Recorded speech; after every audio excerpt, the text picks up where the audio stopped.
վերնատուն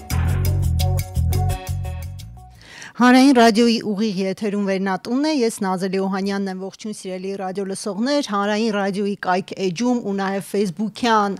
տիրույթում մեզ այս պահին դիտողներ, հետևողներ,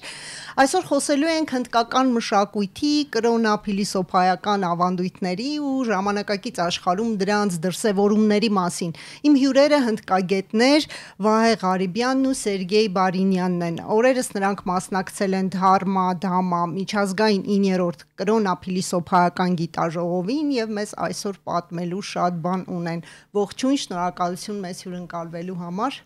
Բարև մենք նույնպես շնորհակալ ենք։ Մինչև գիտաժողովի մասին խոսելը ուզում եմ հարցնել կրոնի ու փիլիսոփայության գիտաժողովները առհասարակ ինչ դեր կարող են ունենալ ձեր կարծիքով մարդկության տարբեր երկրների հասարակության մտավոր, գաղափարական, հոգևոր, այսպես զարգացման համար։ Իրականում կարծում եմ մեծ ազդեցություն կարող են ունենալ, որովհետև կոնֆերանսների շրջանակում տեղի են ունենում շփումներ, հատկապես մարդկանց միջև, ովքեր որ հետազոտել են խորությամբ այդ կրոնական մշակույթները, փիլիսոփայական մշակույթները, ու սրա արդյունքում այդ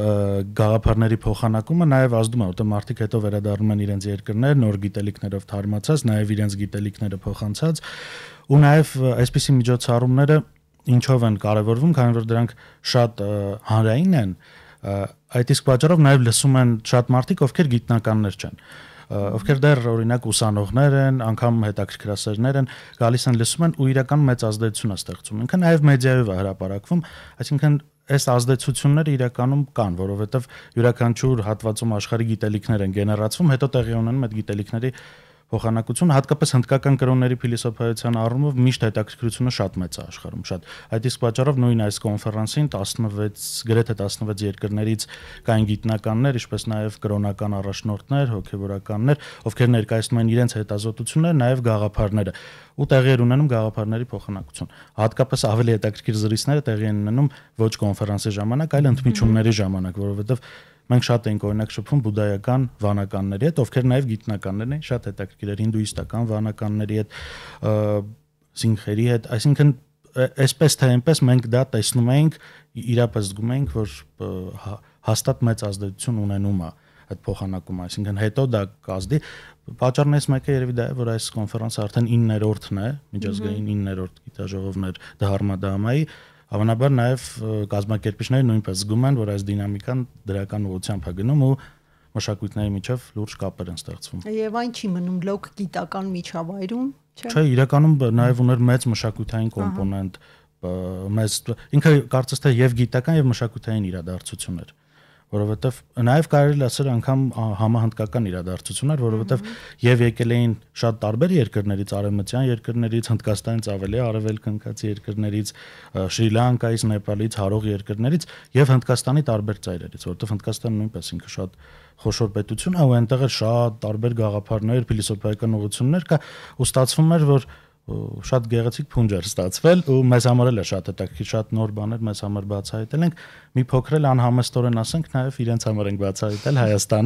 Հայաստանում ընդհանուր ինչպես են մտածում հայերը մեր նիստուկացը, որքան կարողացան։ Այո, եթե չեմ սխալվում, մենք առաջին հայերն էինք, ովքեր այս գիտաժողովին ներկայացնում են ու իրենց համար շատ հաճելիորեն իրենք զարմացած էին, որ հայերը ուսումնասիրում են հնդկական կրոնները ու փիլիսոփայությունը, որ Հայաստանում կա հնդկագիտություն կա։ Ինչու են զարմացած հետաքրքիր։ Կարծում եմ իրենց համար նախ հայերի մասին նրանք բավական գիտելիքներ ունեին։ Ուղղակի գուցե ինչ այդ չէին հանդիպա հայերի, ովքեր գիտական ակադեմիական մակարդակում ուսումնասիրել են հնդկական կրոնները եւ փիլիսոփայությունը, որովհետեւ այստեղ չափանիշները այլ են գիտության մեջ, ներկայացվող նյութերը այլ են, մեր հետազոտություններն բավական խորը եւ գիտական հետազոտություններ էին, դրա համար եւ նրանց նաեւ դա էր հետաքրքիր, թե որքան են խորացել իրենց փիլիսոփայության մեջ, օրինակ ես խոսեցի կարմայի գաղափարի մասին, Սերգեյը խոսեց վերածննդի գաղափարի մասին, ֆիլմ արվեստում, արևմտյան, իրենց համար հետաքրքիր էր, նաեւ դա փաստում էր հետագա իրենց հարցերը, շատ հարցեր էին մեզ տալիս, շատ էր շփումները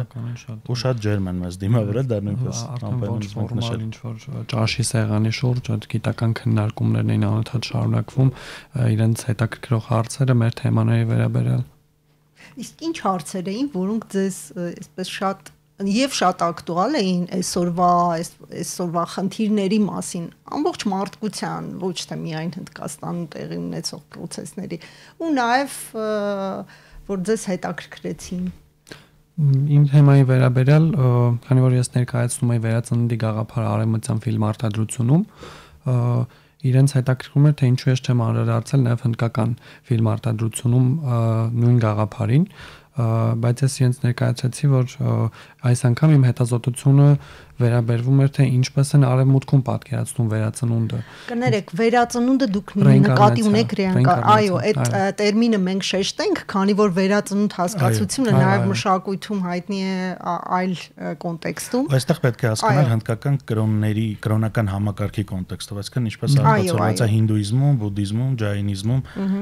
այդպես պետք է հասկանալ, էլի։ Եվ մարդիկ էլ իրենց Հնդկաստանում, իրանք ապրում են հաջորդ կյանքի սպասումով, հաջորդ կյանքի ակնկալիքով ու փորձում են իրենց հենց այդ կյանքը կառուցել այնպես, որ հաջորդ կյանքում իրենք ավելի բարձր դիրքում հայտնվեն, ավելի բարձր ստատուս ունենան, ավելի լավ ծնունդ ունենան, այսպես ասած։ Օրինակ կարմայի գաղափարը այստեղ շատ կարևոր է, որովհետև կարմայի գաղափարը եւ վերածննդի գաղափարը իրար հետ միշտ համադրվում են, սանսկրիտով կոչվում է պունարջանմա վերածննդի գաղափարը, իրենք շատ կապված են իրար, որովհետև կարման գործողությունն է, որը ըստ հնդկական կրոնական համակարգի կարող է նպաստել կամ չնպաստել քո հաջորդ ծնունդների վրա, այսինքն թե ինչպես կծնվես, ինչպիսի կարգավիճակում, ու եթե մենք մի քիչ ընդհանրացնենք թեման, իրականում կային գիտնականներ, որոնք անդրադարձ կատարեցին, օրինակ ինչպես կարող է ամբողջ մարդկության կարման ազդել մարդկության ապագայի վրա։ Դրա համար շատ հարցեր էին բարձրացնում, օրինակ էկոլոգիական աղետներ այդ մասին շատ էին խոսում, հավանաբար նաև որ հարավ-արևելյան Ասիայի երկրները ունեն ջրի խնդիր ու շատ այդպիսի խնդիրներ, իրական դե աղետները աշխարհի բոլոր ծայրերում են, ու խոսում էին, որ մարդիկ պետք է ենթարկվեն վարքաբանական փոփոխությունների, այսինքն մարդիկ պետք է փոխեն իրենց վարքագիծը բնության հանդեպ, ու հոգևոր այս գաղափարները, եթե օրինակ միջնադարում, հին դարերում ավելի շատ նպաստել են անձի հոգևոր զարգացման վրա, կային գիտնականներ, ովքեր կարծում էին, որ սրանք կարող են նաև հիմա էապես ազդել հասարակական զարգացման վրա, այսինքն ընդհանուր կարմայի գաղափարին էին անդրադարձ կատարում։ Այստեղ նաև շատ հետաքրքիր էր բուդդայական կողմի եւ հինդուիստական կողմի բանավեճերը այս հարցի շուրջ, որոնք բավական էթիկ միջավ, այսինքն շատ էթիկապես բարձր միջավայրում էր տեղի ունենում, բայց հարցերի մակարդակը իրականում այդպես է, շատ էին խոսում այդ հարցերի մասին, օրինակ ինչպես հաղթահարեն ընդհանրապես մարդկության սպառնացող բոլոր խնդիրներին, ու մտածում էին, որ նաև հնդկական կրոններն ու փիլիսոփայությունը սրանք կարող են շատ նպաստավոր լինել։ Շատերը շեշտադրում են օրինակ յոգայի գիտությունը, օրինակ հանրային առողջության տեսանկյունից յոգան շատ էին կարևորում էին օրինակ հնդկական փիլիսոփայական անկալումները, օրինակ, չգիտեմ, հոգեբանական տեսանկյունից, այնտեղ կար մի գիտնական Մումբայի համալսարանից, ով ներկայացրեց թեմա, թե ինչպես են օրինակ մեդիտացիաները, հին ժամանակներից եկող պրակտիկաները էապես ազդում մարդու հոգեբանական վիճակի վրա։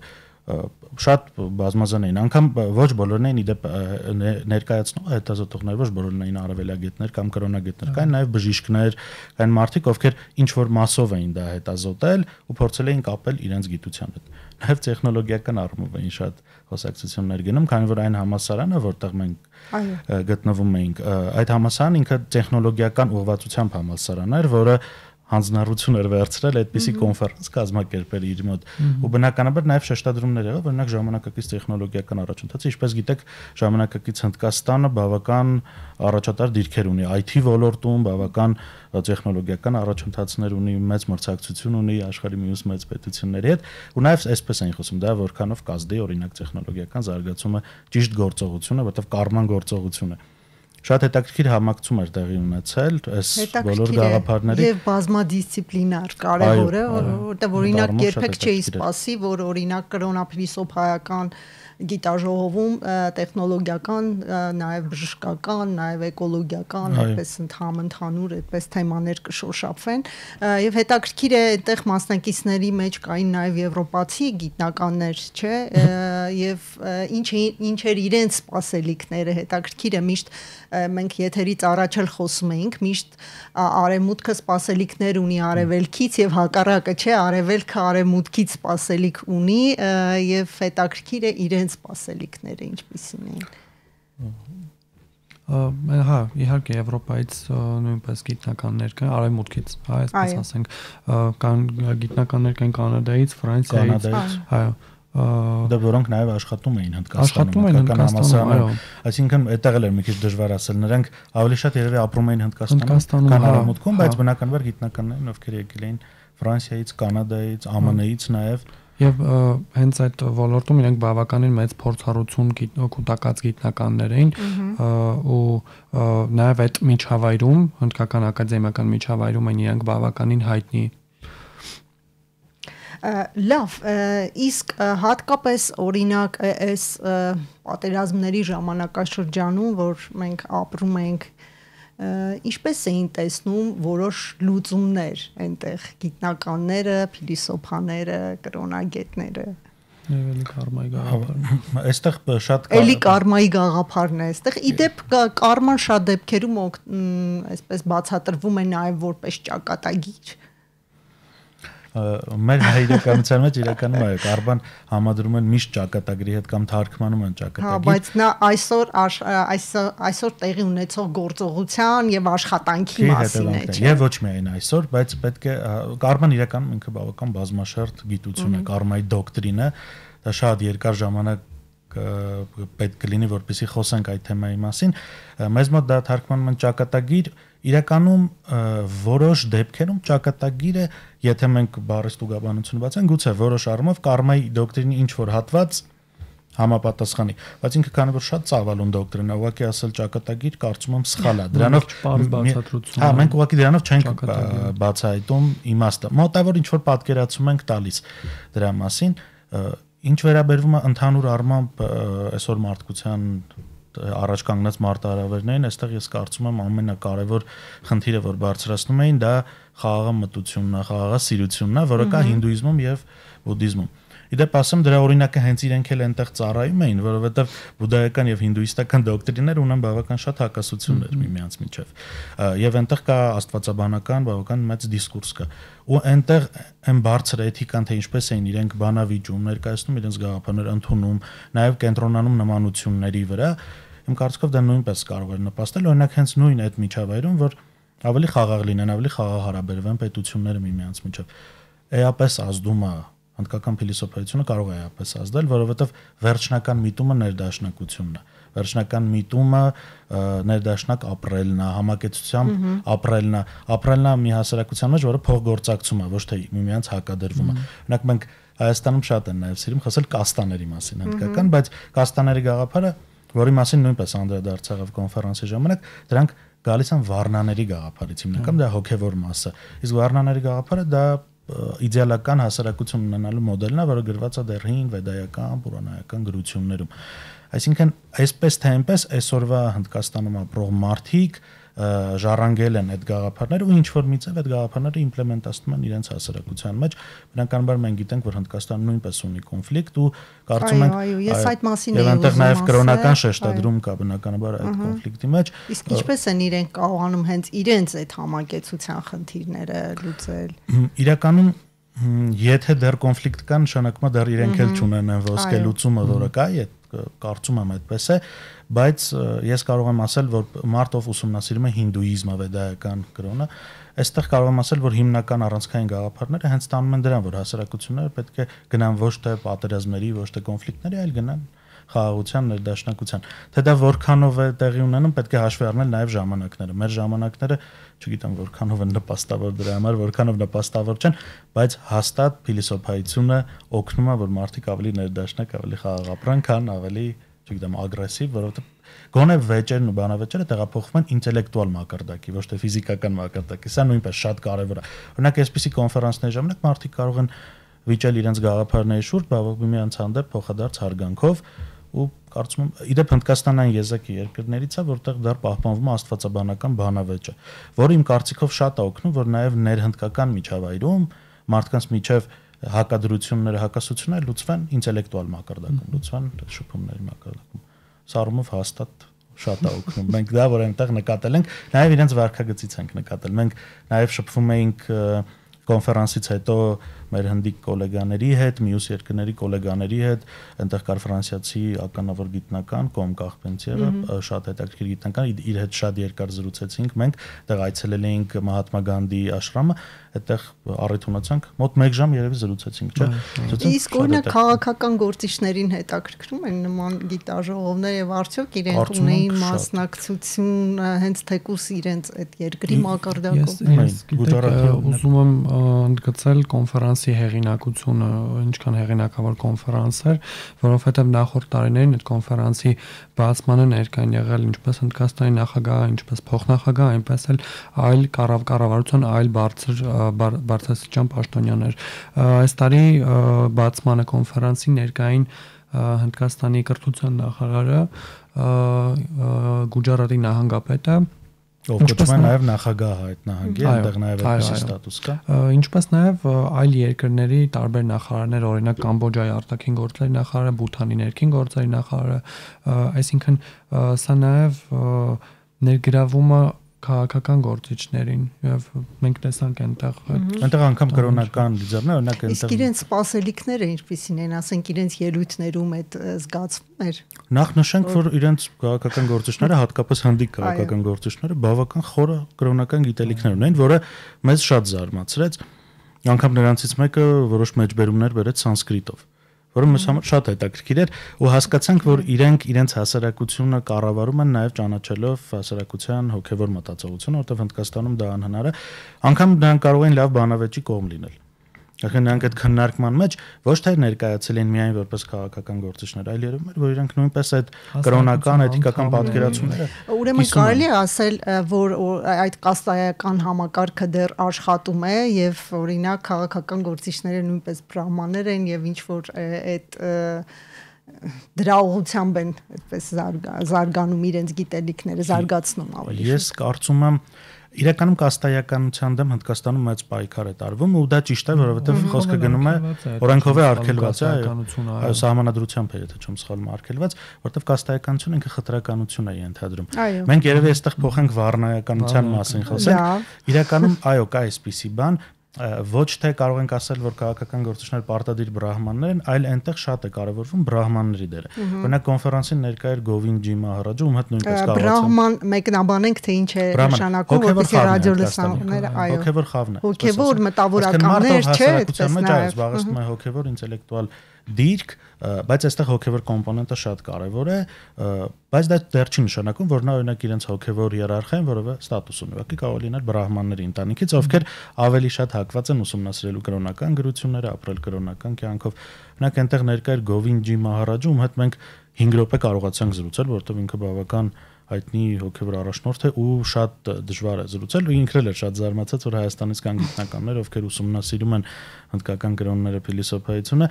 իր հետ զրուցեցինք։ Օրինակ Գովինդ Մահարաջը ինքը բրահման էր, ով նաև սերտ համագործակցում է քաղաքական էլիտայի հետ Հնդկաստանի։ Մենք ամեն դեպքում այդպես հասկացանք ու իրականում ձեր պնդումը ճիշտ է։ Իրականում այդ կապերը պահպանվում են, որովհետև իրականում մի քիչ մենք էլ չէինք հասկանա հնդիկներին, եթե իրենց հասարակությունը կառավարելու կամ իրենց ընդհանրապես կապերը աշխարհի հետ կարգավորելու հարցում ինչ որ առումով չհենվեին արդեն իսկ ժառանգած վեդայական մշակույթի վրա, կրոնական մշակույթի վրա, նաև բուդդայական մշակույթի վրա, որովհետև այնտեղ այնպիսի հետաքրքիր սխեմաներ, մոդելներ, մշակութային կոմպոնենտներ են ձևավորվել, ուղղակի իմաստ չունի դրանց վրա չհանվել։ Նաև ասեմ, իմ կարծիքով նաև այս հնդիկների այսպիսի խորը մշակութային պատկերացումն է բերել նրան, որ նաև նրանք ունեն շատ լավ վերաբերմունք մեր հայերի հանդեպ։ Իրենց հետ երբ մենք զրուցում ենք, իրենք կարծես թե զրուցում են ոչ թե ժամանակակից հայերի հետ, այլ զրուցում են մարդկանց հետ, ովքեր ունեն մեծ մշակութային ժառանգություն։ Այսինքն իրենց մոտ ավտոմատ կա այս գաղափարը։ Դա բնականաբար մենք այնտեղ հիմնականում շփվել ենք գիտական խավի հետ, գիտնականների հետ, բայց նաև քաղաքում շրջելուց նաև շատ էինք խոսում ընդհանրապես մարդկանց հետ, օրինակ տաքսիստների հետ շատ ենք զրուցել, շատ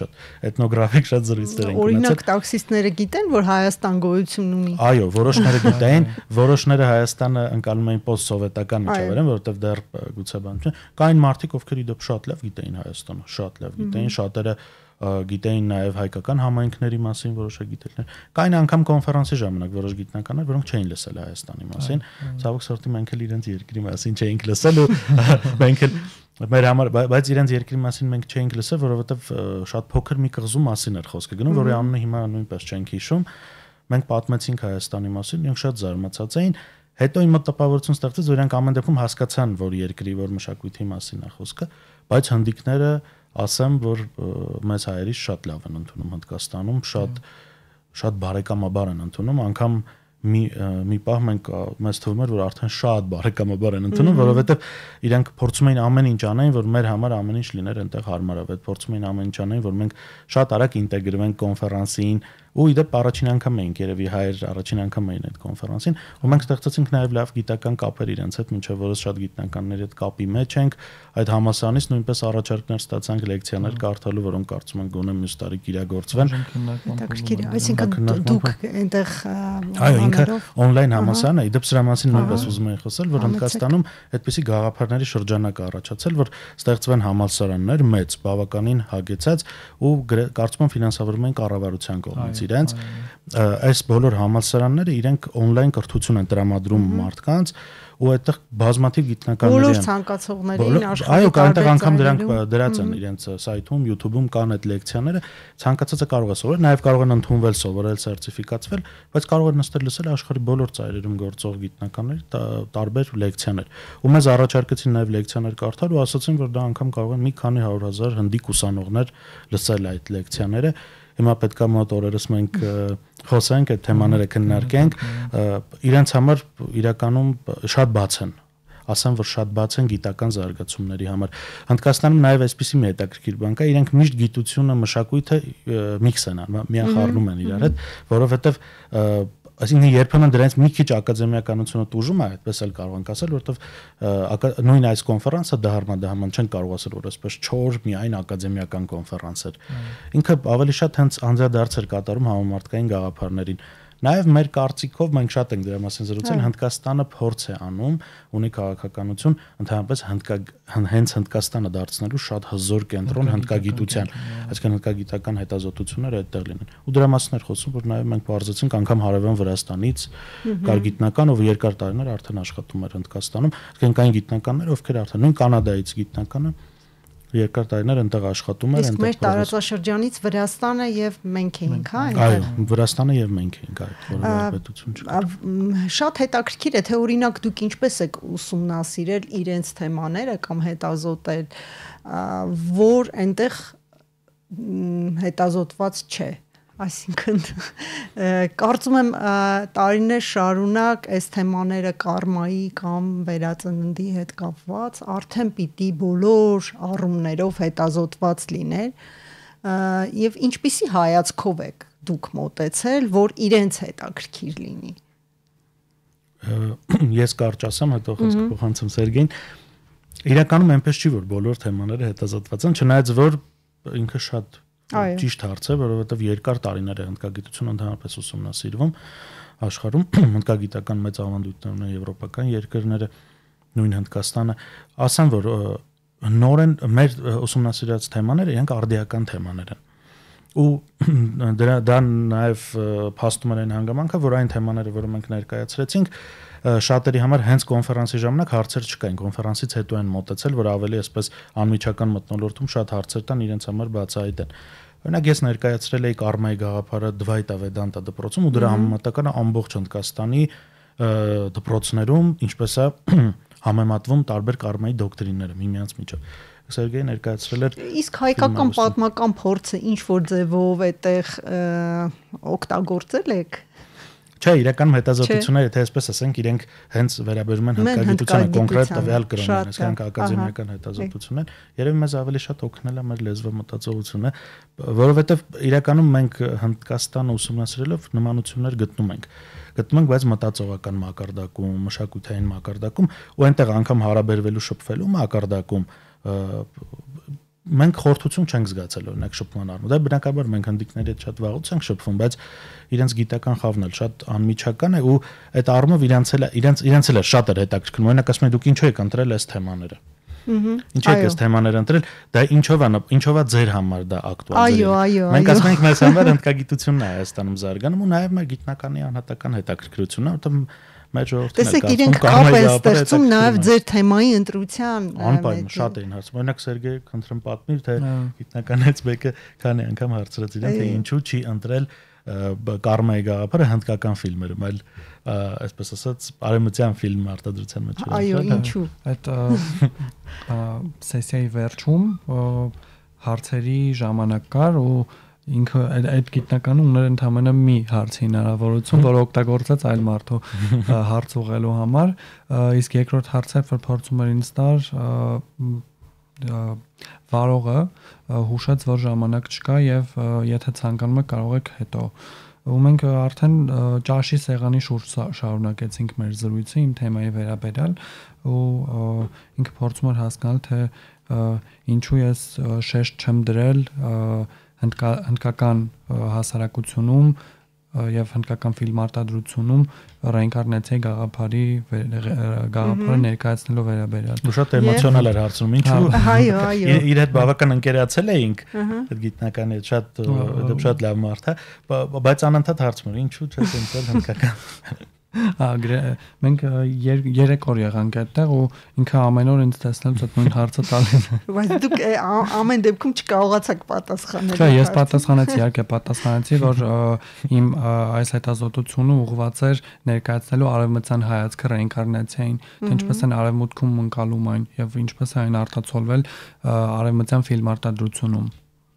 Փորձեցինք իրեն բացատրել, որ նաեւ օրինակ Հնդկաստանի համար դա շատ ինչ բառ օգտագործում native-ը, հա, շատ իսկ արևմուտքի համար ինքը որոշակի հայացքով է դրան նայում, որոշակի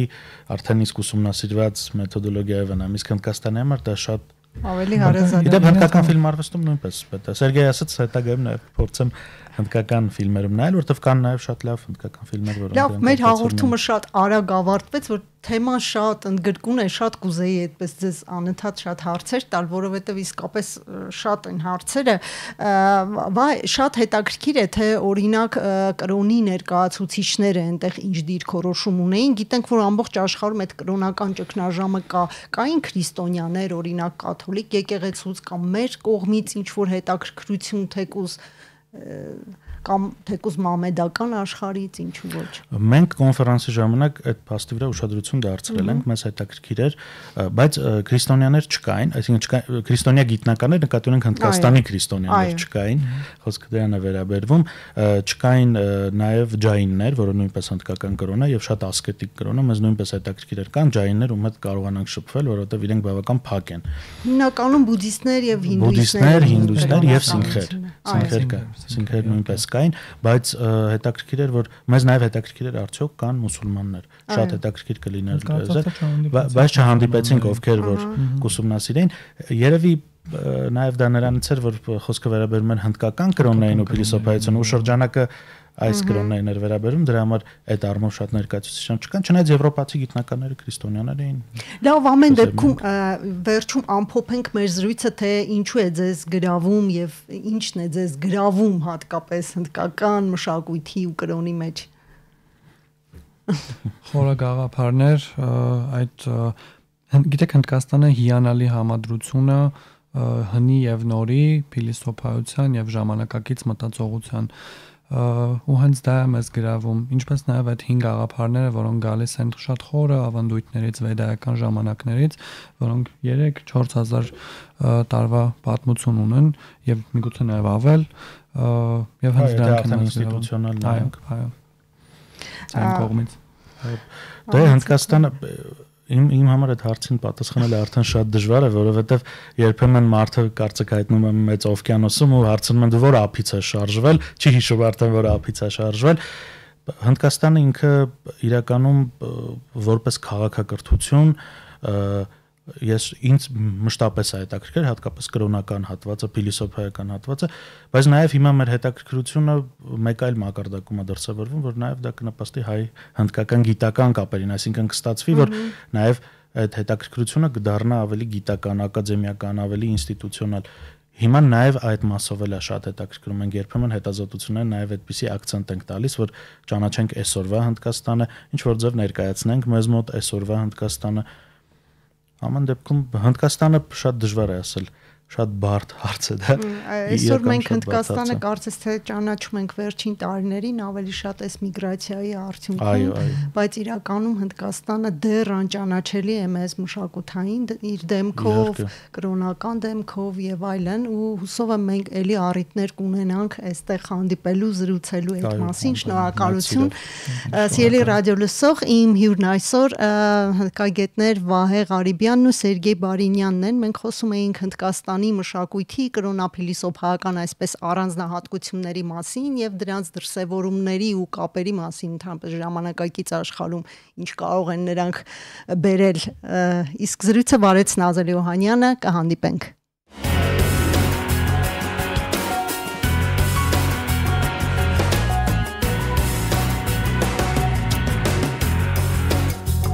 Վերնատուն